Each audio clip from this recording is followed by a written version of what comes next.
One of the issues dealing with prejudice is that often when we're young, we don't recognize that prejudice is part of a pattern, that prejudice can be structural, that prejudice is often something that emerges not out of a personal animosity, but out of a worldview that people have been taught.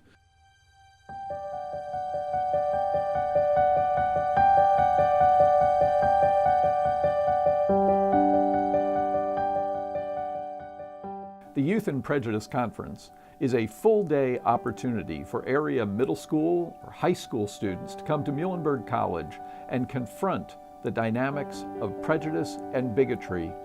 They do it by seeing an original one-act play set in 1930s Nazi Germany. Everyone knows the Jews are a problem. It's on the radio and the newspapers, and everyone's been talking about it for years, Father. I've learned about it in school. You are so backwards. You don't understand anything. You're awful.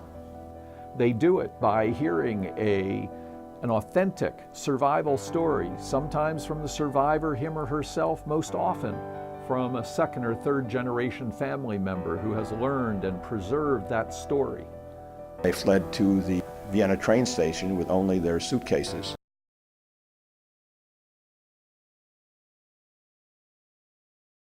Had they not been on that train, they would have wound up in a death camp. They do it by engaging in conversation among themselves about the situations in which they encounter the dynamics of bigotry and prejudice, a conversation facilitated by a professional volunteer from the community and by Muhlenberg College students.